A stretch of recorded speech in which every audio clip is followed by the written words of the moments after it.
Ryan, I literally just walked through the door and you didn't even look up.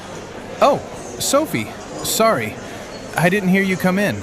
You've been staring at that thing since I texted you, "I'm outside," 4 minutes ago, haven't you?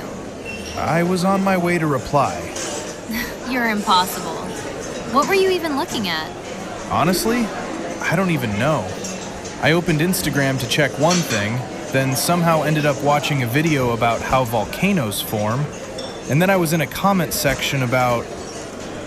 I think it was about whether hot dogs are sandwiches. That is genuinely impressive. You went from Instagram to hot dog philosophy in under 5 minutes. I know. It sounds funny, but it's actually a problem.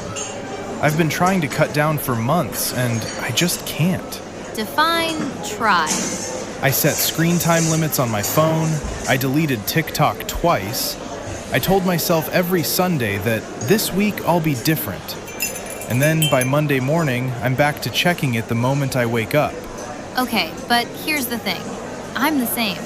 I'm not saying this to make you feel better. I genuinely have the same problem. Really? You always seem so present. That's because when I'm with people, I make a real effort.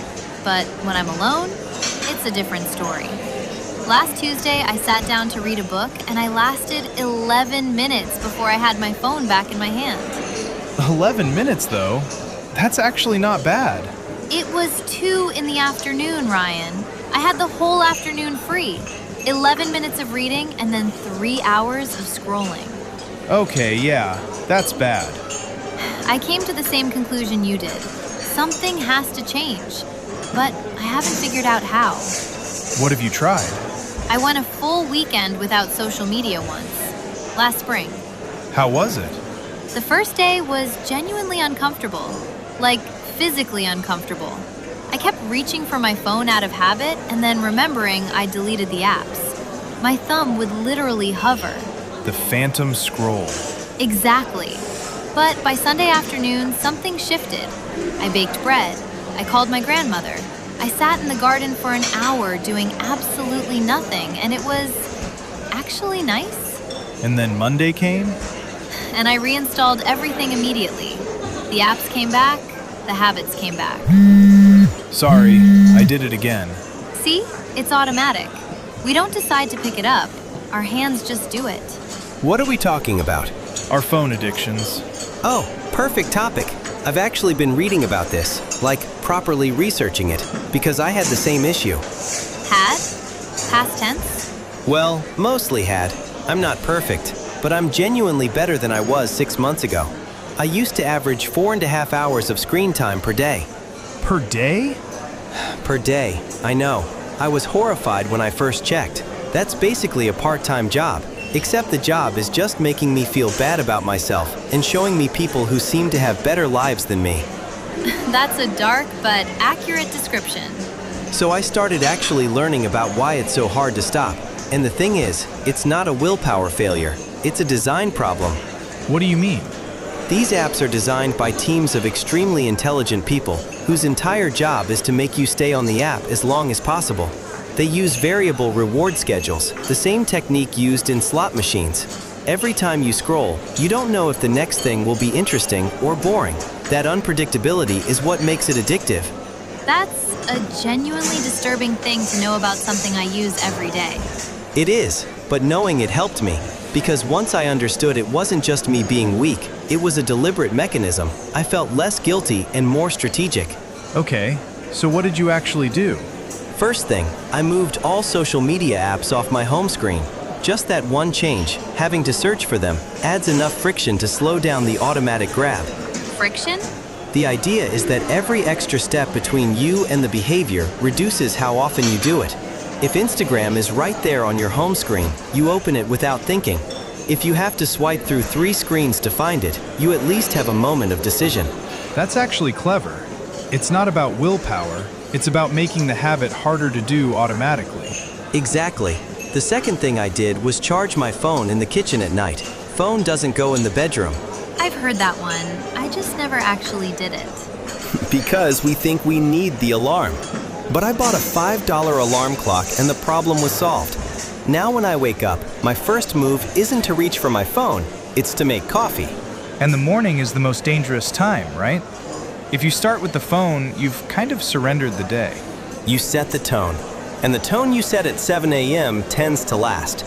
Start with calm and focus, you're more likely to stay that way. Start with Instagram and outrage, your whole nervous system is already activated.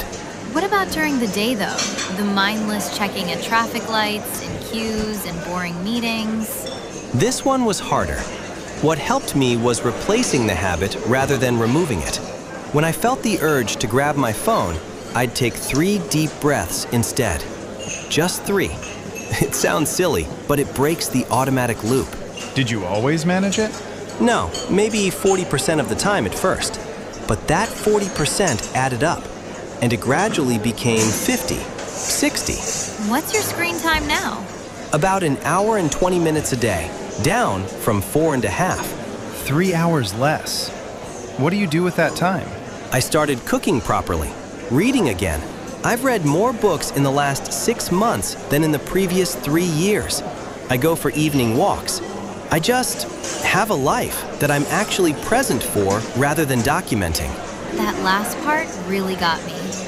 Present for rather than documenting. I used to think about how to photograph something while it was happening. The sunset, the meal, the moment with friends. And in doing that, I was half absent from the actual experience. I do that at concerts. I record videos I'll never watch instead of just watching the band. We all do. It's like we live one step removed from our own lives. The phone is a glass between you and your experience.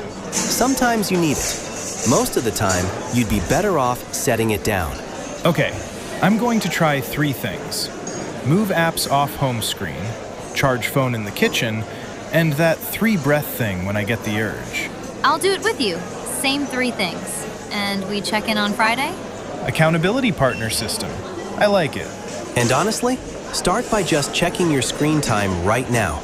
Both of you, know your actual number. 4 hours and 12 minutes.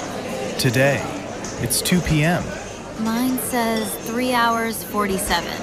Right, now you know. That's step 1. The number doesn't lie, and the number is motivating. I feel kind of sick. Good. Hold on to that feeling. That's your why.